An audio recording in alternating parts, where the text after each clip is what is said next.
y eso se irá viendo en la medida que el mercado vaya determinando cuál es ese nivel de tasa de cambio y el gobierno determinando qué tanto puede afectar participar en ese mercado monetizando. Bueno, pues a propósito de eso, veo en el nuevo plan financiero del año 2010 que la apuesta de tasa de cambio para este año es 2.048 pesos. En el marco fiscal de mediano plazo estaba en 2.365.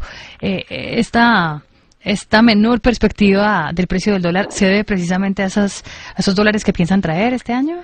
Lo primero, Paola, es cuando hicimos el marco fiscal fue junio del año pasado.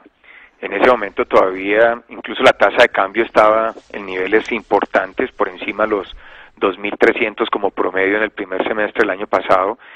Y cuando se hacen esas estimaciones, se hacen a partir de un modelo de equilibrio general, donde hay incorporadas una serie de variables: las importaciones, el déficit en cuenta corriente, la posición de endeudamiento, precios de commodities, inflación externa, inflación interna, tasas de interés, un modelo de equilibrio general. Y ese modelo de equilibrio general pues determina cuál puede ser una tasa de cambio promedio basado en esos supuestos.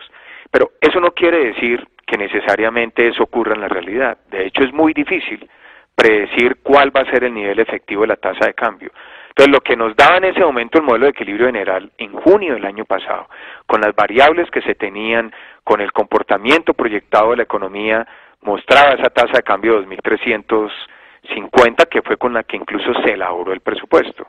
Hoy, después de ver lo que ha ocurrido y hecho los ajustes en ese mismo modelo de equilibrio, plantea una tasa de cambio muy inferior, y eso es lo que refleja ese supuesto macroeconómico. Pero es muy difícil saber efectivamente cuál va a ser el comportamiento de la tasa de cambio. Es una variable muy incierta, acá y en todos los mercados realmente. Otro supuesto macroeconómico de este nuevo plan financiero es la inflación, que la calculan en el 3%. Esto está en el rango inferior de la meta misma del Banco de la República, que dice que puede estar entre 3 y 4. 2 y 4, sí. Entre 2 y 4. Sí, pero hay una cosa que es de tipo legal. No, el Banco de la República define un rango meta, un rango, pero define una meta puntual. Y nosotros estamos obligados a trabajar con la meta puntual. Si el Banco de la República dice la meta debe ser entre el 2 y 4, pero el promedio es 3%, con ese 3, por ejemplo, es que se inducen las negociaciones laborales, con ese 3 se tienen que construir todas estas premisas, y lo que estamos haciendo es recoger esa decisión de la Junta del Banco e incorporarla en las premisas macroeconómicas. Veía las últimas encuestas entre analistas y creen que la inflación este año va a terminar más hacia el 4. Pues digamos que el Banco de la República en sus escenarios ha considerado el efecto del fenómeno del Niño, y de hecho tiene previsto una inflación anualizada creciendo, entiendo que hasta el mes de junio de este año, pero luego hay un retroceso de esa inflación para llegar a los niveles que estamos proponiendo. Y creo que hay un aspecto adicional que es importante para uno mirar si puede cumplir o no esa meta de inflación, y es que de todos modos el crecimiento de la economía es bajo y la brecha del producto sigue siendo negativa. Entonces no hay unas presiones por el lado de la demanda o de un fuerte crecimiento económico que permitan pensar que no se pueda lograr un comportamiento favorable a la inflación. Lo único es el efecto del fenómeno del Niño, pero ya está incorporado en las premisas cuando la Junta del Banco definió ese rango meta, y creemos que las condiciones, pues hasta que el banco no evalúe algo diferente, se mantienen. Ministro, ¿no le preocupa la presión al alza en las tasas de interés por parte del Banco de la República, claro, y a la vez la presión de la tasa de cambio a la baja? A ver, la tasa de intereses lo referencia mucho con lo que le dije en la respuesta anterior. Si hay una brecha negativa, no hay una presión de demanda, no hay una presión de un crecimiento fuerte de la economía, realmente no hay un argumento para uno pensar que las tasas de interés puedan tener una variación importante, por lo menos en este primer semestre. Si la inflación sube en un momento dado, como está previsto por efecto del climático al fenómeno del Niño, pues es muy difícil tener una respuesta en términos de tasa de interés, porque la economía está creciendo a un nivel lento, bajo, y no está generando ninguna presión en ese sentido en materia de crecimiento de demanda privada o un crecimiento en materia de demanda para justificar un incremento en los precios. Creo que ese es un elemento esencial para diferenciar. Y en el tema de tasa de cambio, pues yo creo que hay que mirar, y lo importante es cuál es el índice de tasa de cambio real, cuál es ese nivel de tasa de cambio que en las condiciones actuales garantiza un equilibrio macroeconómico y una competitividad para el país. Y cuando uno mira los niveles entre 2000 en los que está actualmente, ahí hay un rango que medido los índices de tasa de cambio real muestran que hay una tasa de cambio que se mueve más hacia un concepto de equilibrio.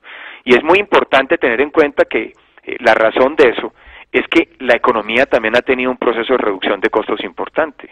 Una menor inflación significa menores costos en la economía y menores tasas de interés significan menores costos en la economía. Y eso juega a favor de una tasa de cambio menor como una tasa de cambio de equilibrio. Y me parece que bajo esa perspectiva tiene que uno ver el comportamiento del mercado cambiario y el comportamiento de las tasas de interés. Ministro, ¿cuánto nos va a valer este año el subsidio a la gasolina?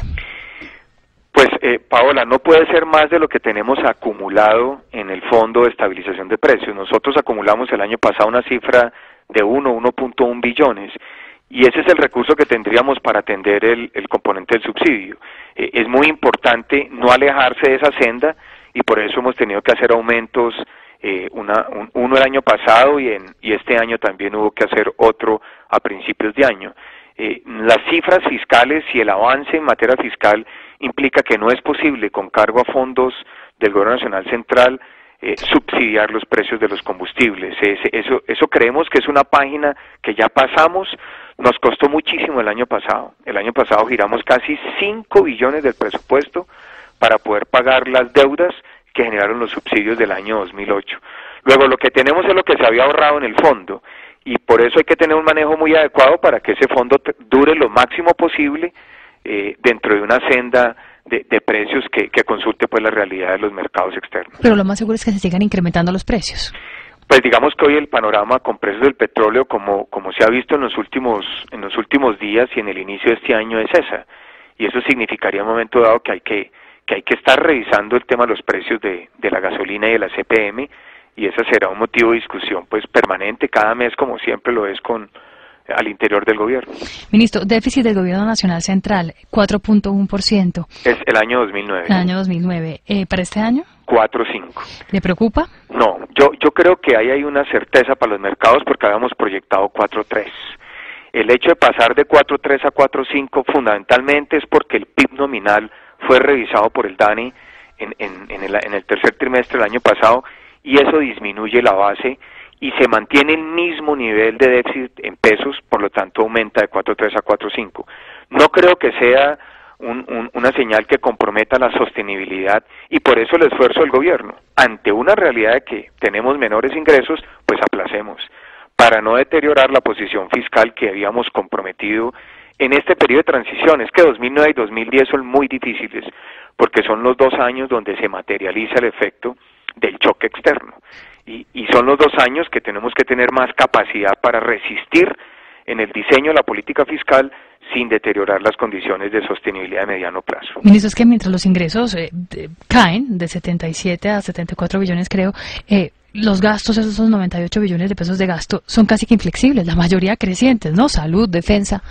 Claro, Colombia en eso es cierto, tenemos una rigidez de gasto, pero lo otro es que la economía no puede tampoco verse impactada con una restricción de la inversión y el gasto público, porque el 2009, el crecimiento positivo que podamos tener en el 2009, la clave fue el crecimiento de la demanda pública. La demanda pública está creciendo en el 2009 por encima del 7%. Entonces, cuando en un choque externo como el que hemos vivido se contrae la demanda privada, ¿cuál debe ser el elemento para neutralizar un deterioro de la economía?